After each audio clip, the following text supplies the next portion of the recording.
I'm Lexy Davis, a love embodiment coach who helps people create a love that feels like home, and I'm here to bring more romance and playfulness into the world. I'm also an international retreat host, vibe curator, and human connector. I serve people through my business, Alive to Enjoy, and this podcast where I invite guests from around the world to sprinkle their wisdom and expand your perspective so you can create the deepest love you possibly can reach in this lifetime. I also want you to live the most joyous life, whatever that looks like to you, and I hope that this slice of the internet brings you lots of smiles and helps you keep your heart open. Thank you for choosing Heart Snuggles to be in your ears each week, and I'm so glad you're here with me.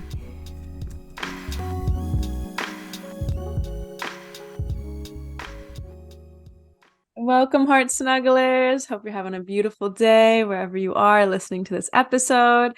I have an amazing guest, Nichole, who we haven't connected in person, but we were going to attend an event together. And yeah, I'm so excited to share her with you guys today. So go ahead and let them know who you are. Yay, Lexy, thank you so much for having me. And I just love the name of your podcast because I'm all about hearts and snuggles too. So I'm just so excited to be in the presence of your platform. I am Nichole Lee. I am a trauma-informed identity and life transition coach, as well as a holistic practitioner. And the holistic practitioner pieces, I look at the whole person, mind, body, spirit, and emotions to help individuals who are going through major life transitions or life events really rediscover who they are, redefine what they want, and really create a life that they love. So that's the work that I do. So beautiful. I'm so excited to get into this. So the first question of the podcast is, what was the last random act of kindness someone did for you? Oh, so just recently I posted a story today in me coming out more in my truth and my identity about my spiritual gifts. So I received a message from someone who's known me for several years that told me to stand in my truth, that they recognized my gift many years ago. And they affirmed me in that gift, and it brought me to tears. And that literally happened probably about an hour and a half ago. So that was just beautiful. I did not expect it. And I definitely didn't expect it from that person. So that was just even more affirming. And I'm so grateful for them taking the time out to share that message with me. I love that. That's such beautiful confirmation. Like as soon as you're like, okay, I'm going to be vulnerable. And then you just. Yes, exactly. And it was a very vulnerable post. I'm like, crying. And I was like, I can't continue to do this work. And I know you do this work, Lexy, right? And we're all human and we recognize that there are things that we're working through. And it just was like, I have to put it out there, right? I can't hide it or kind of put it in different places. It needs to be truly part of me. And yeah, so it was beautiful to have that opportunity today. And it was perfect before talking with you. So yay. I'm so happy for you. Thank you. Such a gift. So give us a little background of how you got into this work. Okay. Yeah. So how I got into this work full time is my mother was diagnosed with cancer in 2018. And she had a rapid decline. My mother passed 4 months after being diagnosed. And during that time, I'd already started searching through holistic methods, kind of looking at health and wellness a little bit differently. With her passing, though, there were other things that started to happen for me. I really literally was not the same. And I've heard that before from people that you're just not the same. But until you experience it, that's what happened. And it was a spiritual and physical change in me. So I could tell something physically had happened. However, there were spiritual elements that were happening with me, the way I was seeing things, hearing things, etc. And it came to a point that I was in a meditation and I received divine guidance that I needed to quit my job and that I would be okay and I need to move in a different direction. So that's what I did. I quit my job. I left my 20-year career behind with no real plan to go into this work. And for about a year and a half or so, I went on my own rediscovery process. I've rebranded myself a few times to get to a space that I'm very clear of who I am and how I'm to show up and serve humanity. So that's how I got there. That must have been so hard, especially that such a quick decline. 4 months is. Yeah. And how is that on your system and on your body and your mental health? Thank you for asking. Yeah, I would say the part that is still a challenge is more of the remembrance of her suffering than her death. And so I have a deeper compassion, appreciation for anyone who's either experienced as with a loved one or even as a caretaker, right? We think about the medical system and stuff. So that's actually what's hardest for me, Lexi, that I'm still working through. There are memories that I have of her physically suffering. It brings me to tears now, that I still work through. As far as my overall mental state, my emotional state, I'm good. I just allow myself to lean into it. I allow my body to release the tears. I allow my body in movement. There are times that I scream, right? Like I'm very into somatics, so I embrace it and I allow it to flow through me. And I just recognize that certain things do take time, to revisit those moments and now feel stronger in reframing them and being able to have tools to allow me to move through them has been really, really helpful. Before it was very difficult. I stayed down much longer with those memories than I do now. Yeah. Ugh, it's Yeah. so death is the hardest, one of the Yeah. hardest feelings and things to move through in life. And so I really feel for you. And of course, the Thank tears you. still come, it would be almost weird if they didn't because it's Yeah. And I love that you say that because I think that's one of the things is like, I feel as if I stopped having some kind of physical, visceral response, then what would that mean about the love I had for my mother or another loved one? Like I actually don't want it to fully go away. I don't want to have those memories per se, but I do want to have a sense of that feeling, that connection. And I love that I think someone shares like it is a reminder of how much you love someone. So I don't want to lose that love. yeah. Oh, Yeah. yay. And Yay. yes, I love love. Thank Um, you. and I'd love to know like how you change as a person now that you're Mhm. don't have a mother present in your life. Oh, that's a good one. Yeah, a lot changed. My mother was my best friend. So I think that's where it was even more significant for me because I had an outlet for everything. Like my mother knew everything.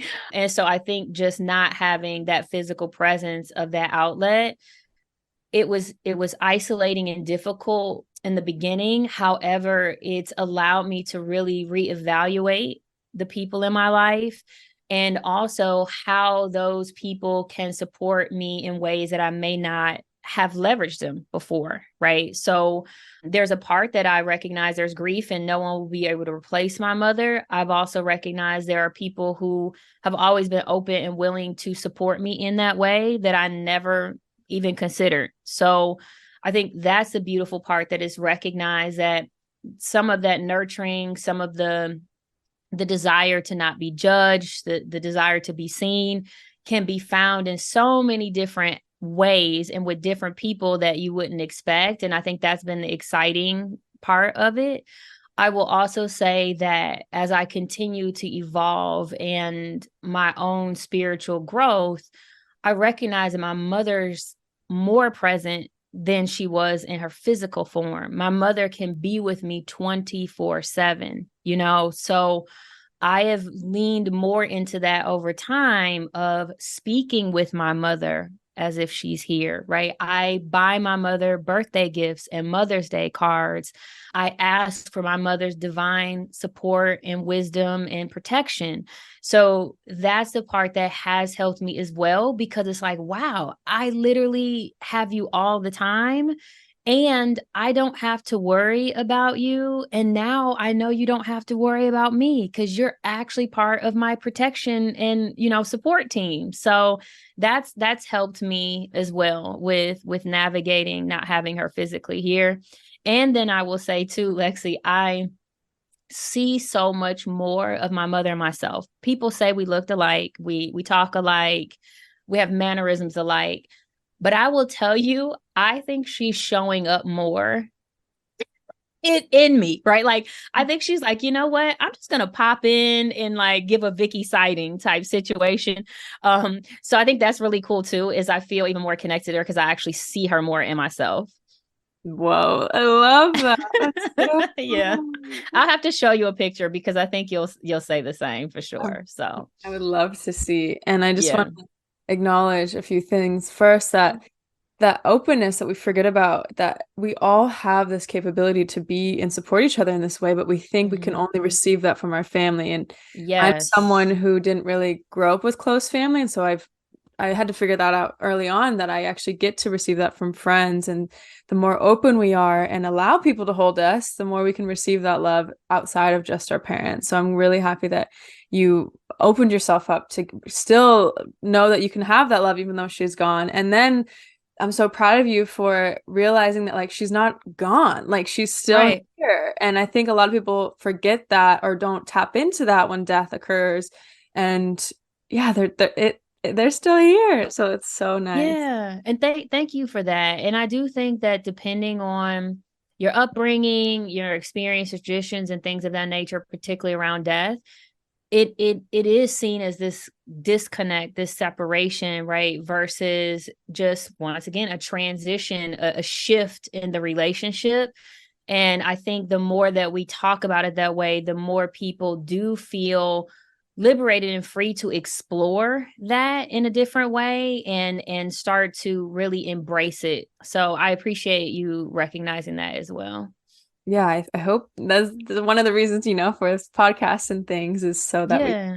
hear these messages, because we only, yeah, it's until like people want to know this stuff, they just haven't had any way to hear it. And so I think it's really beautiful to have these conversations and to know other things are possible, because death is so scary. And the fact that it doesn't need to be as scary if we just talked about it more. And I remember one time on my last retreat, one day I just asked everyone like about death, and immediately the room gets quiet. But then as soon as we started talking, we all were so connected. Like it brought us so much closer Hmm. together when we can have these hard conversations, because we all want to know about it. We all want to talk about it. Exactly. Scared. Yeah. Yeah. So true. So true. Yeah. So I would love for you to talk about like how you help your clients with you. We were talking about this before, like this identity piece Hmm. of how your identity shifts and changes when relationships change. Hmm.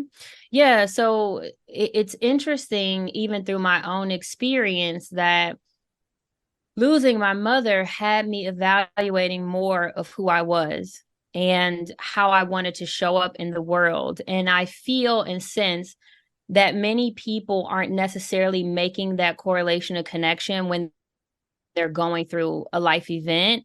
And particularly even when it comes to relationships, whether they're family relationships, romantic relationships, or platonic relationships. And so when I'm working with clients, the thing that we actually do start with is them better understanding who they are.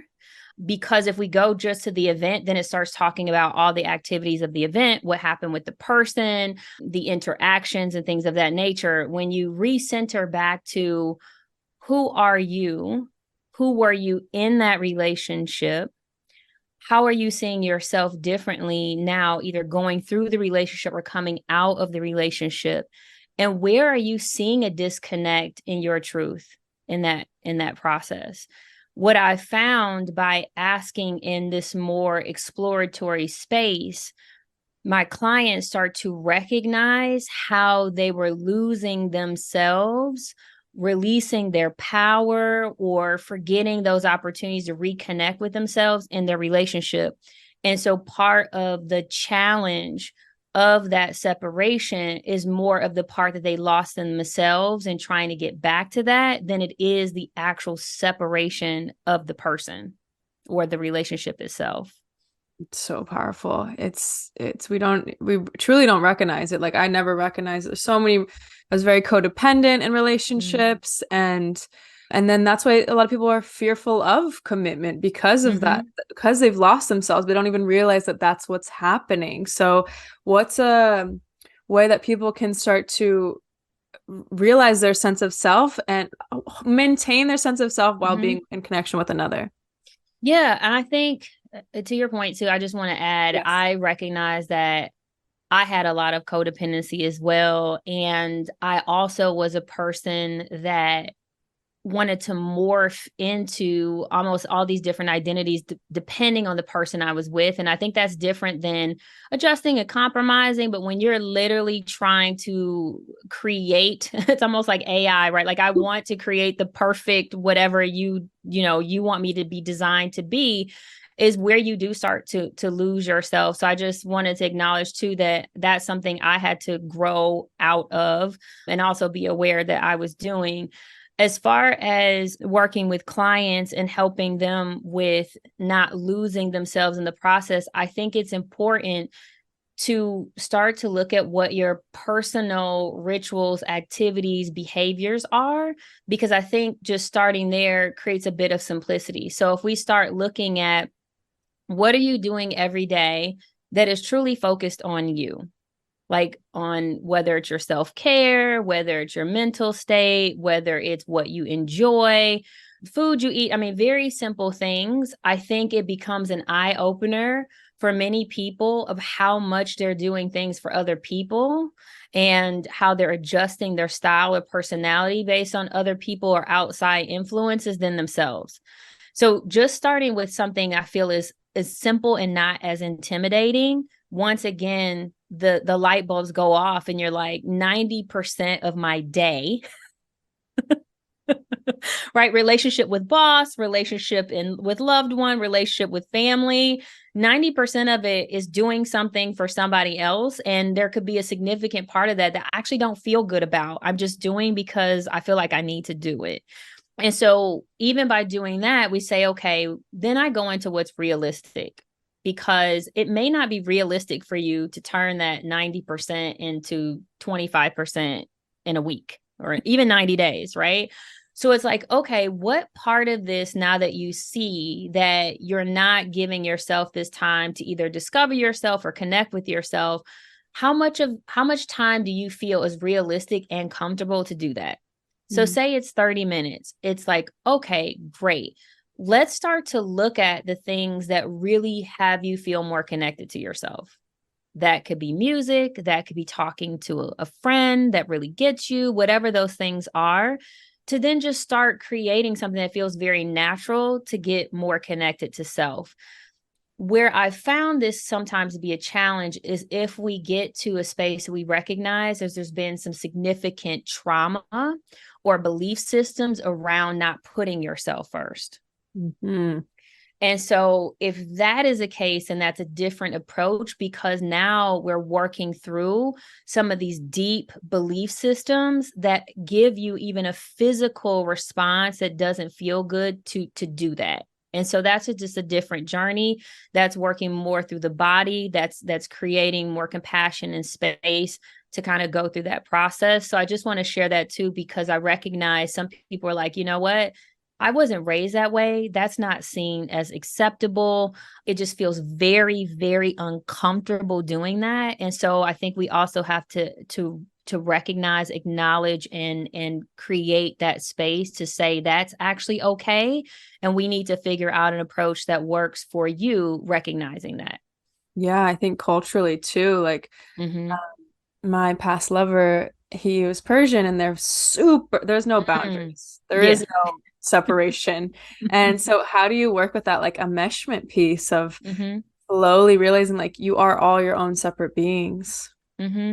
Yeah, I think, and what you bring up too is just whether it's cultural, it's also the unique aspects of the relationship. And what I will say, particularly in relationships, I think, and what I've even learned with myself, is I think there needs to be a deeper sense of communication around whether we call them agreements or alignments, or what does harmony look like for us. I think, we just go in and we think all the things are going to be great. And then when we hit something is when we're like, oh, this is not working, right?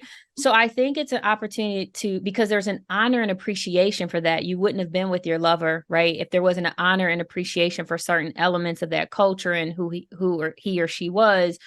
But I do think it's okay within that, where is the piece that you still feel comfortable in yourself? What are the ways, let's looking through the scenarios, keeping in account the cultural aspects and things that you are honoring, that you can still honor yourself?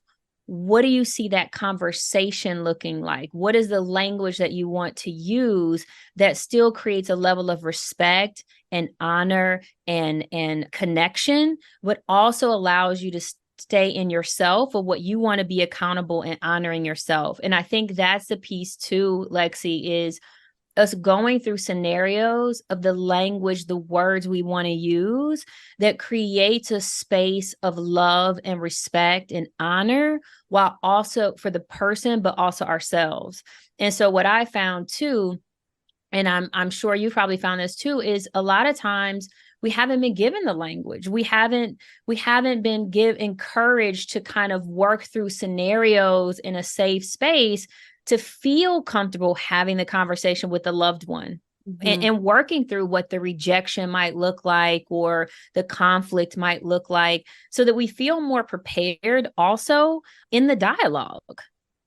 Everything isn't just a straight shot. We kind of need to go through a little bit of that play and even role play to get to a sense of what that looks like in your reality. It's huge. Your language is everything. And I wish we were taught it, but because yeah, it's like, come on, this is so important. But when you deliver it in the quote unquote wrong way, it's the defense. And then you're not heard, and then nothing changes, and it creates bigger conflict. And that's why people don't like to bring up things. And it's like, da, da, da, da, da. So. And the thing you brought up too is like, there's a level, I think sometimes where different levels of awareness, particularly when it comes to things like triggers and, certain words. So even when we think of like cultural things, even in our own subcultures, you and we've not met, there's maybe certain words that I say may feel more triggering, and there might be a word you say that feels more triggering, right? So even in that, recognizing that we may not even be intentionally doing that, but talking about, hey, are there certain words or certain ways that you were spoken to or with that just don't feel good to you? It doesn't mean that we can't get to a point that I can use that language later, but especially in the beginning, I think that's important. And that's something I learned in my past relationship to, we're not together, but the thing that we really worked on was like fully understanding the context behind what we were saying and how that would be received by the other person, regardless of the intention. Because I think sometimes, Lexy, our intentions get in the way because we're like, well, I didn't intend that. Well, we also have to be accountable that our delivery, even though our intention was good, our delivery could not be great, right? So I think that's also something that is helpful. And I've even done that in friendships where we're like, wow, I didn't realize saying this in this certain way, how you interpret it, how you've received it, how you've experienced it in the past is bringing about something that really doesn't have anything to do with me. It's bringing up that memory and that feeling that kind of takes you into a place that you kind of forget that you're talking with me, and it takes you to the place where that was painful or hurtful, which we know that is natural when we haven't been able to heal from certain things from our past that may surface unconsciously, when we're not fully conscious of what it's doing to us and how we're responding to other people. Do you want to be a part of an extraordinary trip of a lifetime where you'll be surrounded by open-minded, fun, and inspiring humans from around the world? You'll be in a space that is so safe you can express all of you, not have to hide or hold back the tears or the weird accents you love to do. The amount of unconditional love you will feel will make you feel unstoppable. You'll be in a tropical paradise surrounded by beauty in the Balinese jungle. Every day you'll eat delicious, healthy meals cooked by a local chef, and instead of cleaning up after, you'll head to the glass sauna and relax. You love growing and are ready to leap into the unknown and connect deeper to your spirituality. At the end of the week, you'll leave feeling like the weight of the world has been lifted off your shoulders. You'll be smiling ear to ear and feel as light as a feather. I will take care of all of your needs for a week at the all-inclusive Alive to Enjoy retreat this December 2nd through 10th. You can book a call with me, Lexy, at alivetoenjoy.com/retreats. And I swear this will be hands down the best way to end 2023. All genders are welcome, and all people who are here to make this world a better and brighter place. Yes. And one, I just love that you create that level of safety by saying, is there anything there? But oftentimes we're not even really aware. So when those moments come and the trigger is present, another thing I want to mention is the more safe you feel with someone, the more shit is Yes, going to come up. So it's for sure. kind of ironic, but in those moments, what do you find helpful for like when you're experiencing a trigger? How do you just name it so that you don't hurt the other person? Mm-hmm. Are you asking like if I sense a trigger, how do I Mm. connect to it and name it? Is I just want to make sure I'm answering your question Yeah, I appropriately. guess either way, like when you feel one Okay. in yourself or you feel the Mm-hmm. other person getting activated. Okay. So now that I've gone through enough of a process, I actually know how I feel when I'm triggered. I think this is the other thing is many times we aren't given the time and space and encouraged to be like, how does triggering feel to you? My heart, all this gets all tingly, right? I can start to feel a difference in my heart rate.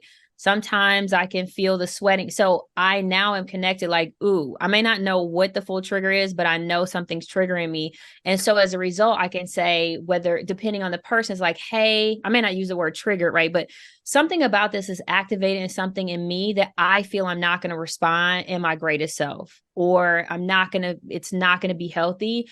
And I would ask for permission. Can we take a moment? Can I take a breath? Can I take a space? I really want to honor you in this moment, right? Mm. Like that's something I've learned to do versus like trying to push through it. Or even like I say, trigger can sometimes feel like a negative connotation, right? We get the word trigger warning, which is like, oh, this is about to be negative, it's about to be explosive. So I also sometimes use activated or something in Love. me has shifted or changed. When it comes to the other person, what I've learned is to acknowledge and recognize or to say, I'm noticing something changed. I'm noticing something in your body language change, the way we're speaking. I just want to sit in that right now and acknowledge that. What's come up for you? How are you feeling? Is there something that I said that did not sit well with you? Versus, woo, especially with the work we do, we're like, ooh, I'm seeing you're triggered. Like I had to learn in that because now I look like I'm judging you, I'm diagnosing you. you Yeah. know I'm now in this critical space, so that's something I've learned to do as well, is just like, wow, something about what I said didn't sit well with you. It seems like it doesn't resonate with you. I'm noticing that there's a pause or whatever I'm sensing or feeling has changed. And I will ask, do you want to talk about that? Do you want a moment? Like, what can we do differently here? Because I want to make sure that we're doing what's best for each other as well as for you. I think the other thing that just talking with you now is this communication that is for the betterment of us. Mm. So I think sometimes we forget that so much of the outside world is us versus them. And it can naturally, when we're triggered, take us back into that space, especially with people that we love. And if we can shift our language to, because I want us to be better in how we communicate, because I want us to come together and figure this out for us. Totally different, totally different environment, totally different energy. So that's something too that I've had to recognize in the way I'm communicating. It doesn't discount or dilute how I'm feeling. However, it does create a sense of community, connection, and clarity that I desire, even based on my own triggers. Like the reason why it's coming up is because there's a response to someone that I care about, and maybe I don't know how to navigate that, and maybe I may ask for your assistance and help me do that. Yeah, it just brings so much more Yeah. intimacy and uh, Yeah. oh, there's so many things I want to say. One is my past Okay. lover would always do that. Like when I was triggered, he'd be like, "Hey, we're on the same team," and I was like, Yes. "Oh my God!" Immediately, I would drop back Snap into back. my heart, and I was like, "Thank you, like thank you for saying that," and that just Hmm. would just wake me up, and I was like, "Fuck, I'm not fighting you. I don't know why." So I. Yeah. And it's so interesting you say that too, because I literally was like, for me, it was like they are not the enemy. Mhm. Right? Like you said, we're on the same team. They're not the enemy. And that's when I think we can recognize that there is something that is triggering, that is something from the past. Because if I love you and I don't, and I believe that you're my safe space, in those good times, it also helps me recognize there's something from my past that I haven't healed from, to snap off that part of my brain and my body that says now you're a threat. Right. And I think the more we understand our body intelligence, I think that's another way that we can start to communicate with others, because the way our brain and body does work is it says safety or threat. At the point that it goes into threat mode, there's a part of our brain that shuts off to prepare us to survive. So the logical element of our brain actually kind of goes off. It says we're not needed, right? This is a lion. This is, this is a predator. This is someone after us. So I think that's also sometimes, Lexi, where we're like, wow, I responded in that way. And now when I calm down and I'm in my body, we get the whole, I would never have responded that way. I was out of character.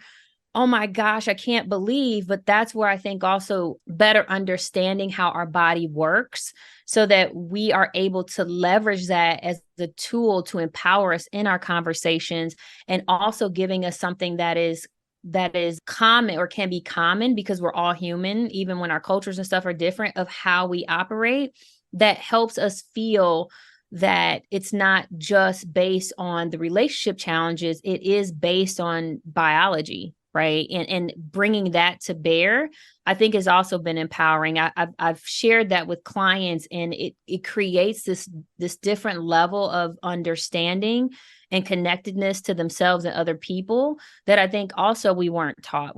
I know I wasn't taught about the intelligence of our body. I mean, it was taught like how it works, to eat or whatever, or movement, but not just how the brain works, how the body works, how the responses in the body work to help us feel safe and survive, and, all those types of things. So I think that's another component that's been really helpful, is having more knowledge and understanding about just how we tick. Big time. That's been the biggest transformational work in my life too, is getting connected to my body. And even just having this conversation, I was just thinking like how the world would actually be changed if everyone knew this, because yes, we take things so personally, and it's just like, it leads to so many hurtful things, when in reality it's like it's not about you when this person is being triggered, and how can you bring love into the situation so they can move through it. And there's so many elements. So and that compassion part, right? Like you say, the love and compassion, because if I can, and this takes some time, right? When we're in the heated moments and things of that nature, and also just understand, once again, if it's threat, like my compassion kind of turns off a little bit, but you're like, how do I turn that back on? I think though, like what you were saying though, is like, the more we bring the love and compassion in the space, the more I can see your humanness. I think the other thing is, many times cultural, we see each other in this hierarchical space, right? So even when we're in disagreement, someone has to be right and someone has to be wrong. Someone is the authority and someone isn't. And if I can get to seeing you in your humanness, then I can connect to that feeling in myself that brings me back to the fact that I do desire to have a connection with you. I do desire to have understanding. I do desire to have resolve. And so I think that's something too that we really need to be mindful of, is many of the things that we see and that we're exposed to is creating a bit of this, once again, us versus them, you versus me. Just like you say, your mate, like, we're on the same team. We're taught in conflict. I know even in business, like, it's us versus them. Like, how do we resolve the conflict based on who's going to be right? And so I think that's the other part. The more I can remove the right and wrong and getting to common ground, to desire of peace, of understanding, of clarity, I think the more you can also just create that common language, regardless of background, that says this is our intent, this is what we're driving towards. So now we're going to keep ourselves accountable to that. To those pieces of alignment, or what harmony looks like for us, because that's why we get into relationships with people and connections. That's what we desire. So how do we keep that moving forward, even in the midst of conflict and confusion? Because some of it is just confusion. Definitely. And it's going to happen in no matter what relationship you're in. So learning exactly It's an art to learn the art of conflict Wow, and it is. someone else's body. The dance. Yeah. It's multiple dances. Hmm. Yes. And something I just want to mention, because I think Mhm. a lot of people don't know this, is what you really talked about. But when you're triggered, like you actually don't need to do like the work I've done in the nervous system. You don't need to go to the past and like dissect every single Mm, thing, because the your trigger, your activation is your past speaking in the present. yes.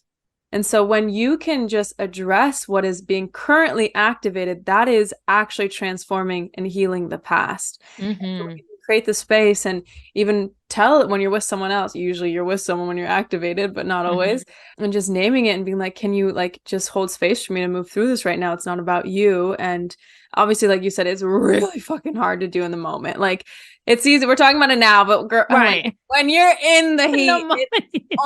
I mean, your brain is gone. So Yep. yeah. But that's where that communication piece comes of when you can really love someone and acknowledge like, okay, I see you. You can notice it in anyone, no matter if you don't even speak the Hmm. same language. You can know when Yep. someone is activated. And so when you know that within yourself, you can recognize it with someone else, and you can step out of your like, yeah, the needing to be right or needing to like, I don't want to be hurt, to just remembering that they're human, and to acknowledge like, okay, well, how can I support them in this moment? Yeah, and I love that you said that holding space piece, and what I found to be helpful, and I think sometimes is also that opportunity to talk with the people that we're engaged in, whether it's friends or, romantic relationships. What do those scenarios look like when we're in a great space? Because I think sometimes it's reactionary, right? We went through, we got the trigger. Now, how do we resolve it, or what do we do next? Versus talking about, hey, I know, like I was saying, like I'm going through these things and they may come up, Mm-hmm. right? And how this is how I would love if you could support me. Mm-hmm. Or this is how my behavior. So I know that I get an elevated voice. That's one thing I've realized. Like one thing you'll notice, like my voice elevates, right? I may even use different words that are a little more, I don't know, direct. So if you know that, and you also recognize that that is a shift when I'm talking with you in a great space where I feel safe, then I'm also equipping you with some of the signals, Mm-hmm. right? And then I'm also equipping you with how I want to be held in space, because I think the other thing, Lexi, people are different.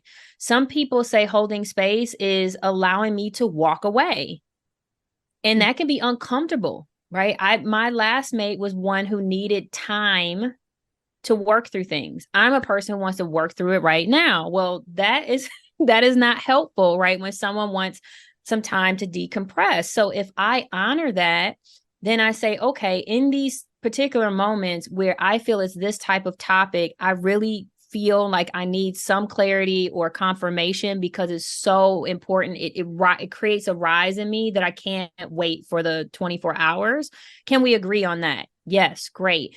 The other things, great. I know you're going to need some time, so I'm going to honor that. Can we get to our agreements? And those agreements are going to be different with different people. Yes. So I think sometimes we think like, great, that worked over here. Maybe it'll work over. No, it might not. And it Yes. probably won't.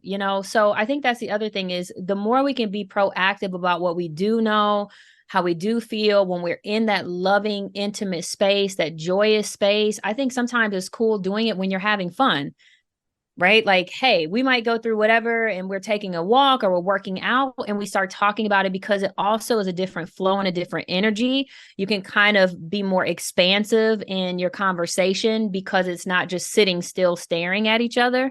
It starts activating some other things going on in your brain and body. So I think that's just another thing based on what you said that I've come to learn is something I share with clients as well. That's so powerful. So many things you just said. But yeah, the last piece of when you do it in a state of when you're not activated, you can really receive it and understand and come from love. Because Yes. in those moments, it's hard to truly be in your heart. So Mm-hmm. it's really powerful when you can do it in those other situations. And also, yeah, like when you're active in doing something, so it doesn't feel as serious. Because when it's a Yes. super serious tone, our body just naturally shuts down. Like it's hard to digest. So when you're doing it with something active, more fun, walking, anything, it's a lot easier to understand and to soak in. Yeah, for sure. Yeah.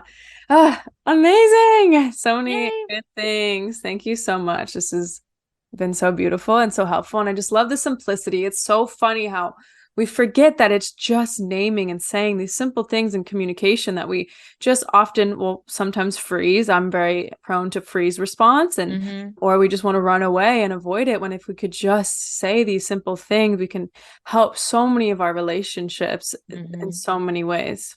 Yeah, for sure. For sure. So thank you for being here today. And one last question that I always like Yeah. to ask is, what does your inner child want to hear today? My inner child wants to hear what came to me was yay. Like I'm just like yay, like this kind of sense, not like great job, like accomplishment, but like yay, we're out here, we're talking, we're having fun, we're just being all the things, we're being uninhibited, unfiltered, expressive. And so my inner child just wants to hear that like that is awesome. And just like you said, we need more of it. And this is how we create the connections that all our little inner children really want to play together, because we're all feeling some of the same things. You know what I'm saying? So yeah, I think, that's what came to me was just yay. Yay! I say it all the time. Yeah, I feel that. And it's so true. Like our inner children really do just want to play with each other. Anytime it's not, it's like you can recognize like, oh, the little inner boy in someone or little inner girl is Mm-hmm. hurting right now. It's not their adult self. And so, Mm-hmm. ugh, I love that. So would Yeah. love to know how what you're offering right now and how people can work with you.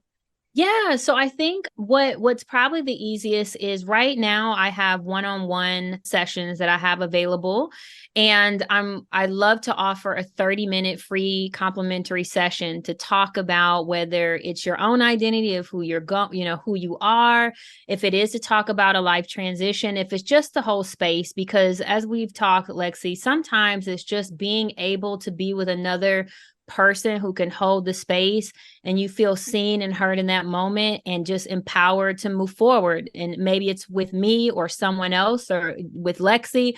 But I just think, offering that is the greatest offering I can provide at this point in time. So beautiful. Yeah. And it's so true. Yeah.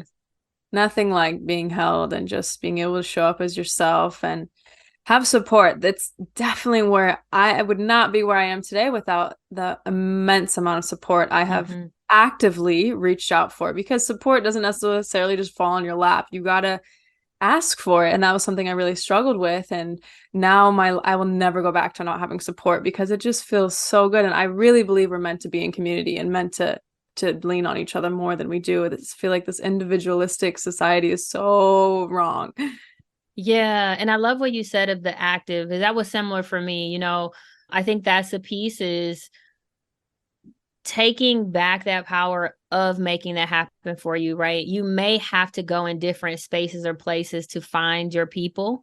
And so making sure that you are taking that active role, I think is important. And that's something I had to learn as well, because it's not all going to fall on you and you can do all the meditation and affirmation, all the stuff, but you still got to act, right? You still have to do something. So I hope someone who's listening to this feels that just taking the action of scheduling a call and having the conversation also does mean that you are moving forward, right? Just taking the step is moving you forward. And I think, like you say, from an individualistic society or the judgment of you have to accelerate, you have to move so fast, just take the step.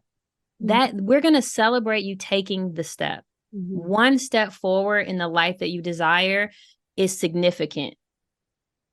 And I think we also have to get to that. That is significant. That is enough. You are already worthy, but that is enough. There doesn't have to be 15 steps and, one step, just one step forward. The greatest remembrance Yeah. ever. Like we all, I Yeah, need I mean, it. we all do it, right? Because we're Yes. like, oh, it's got to be, I've got to.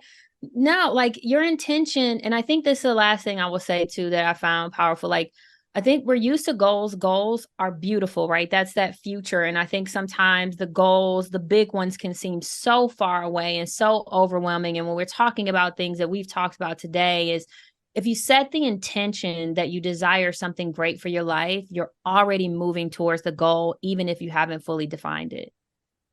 Because you're actually in this present moment saying that's what you want and desire. And so I think perhaps even just getting into what are your intentions for your life? What's the thing in this moment that feels good to you that you're excited about having, whether it's today or tomorrow, not necessarily 30 days or 90 days or a year from now.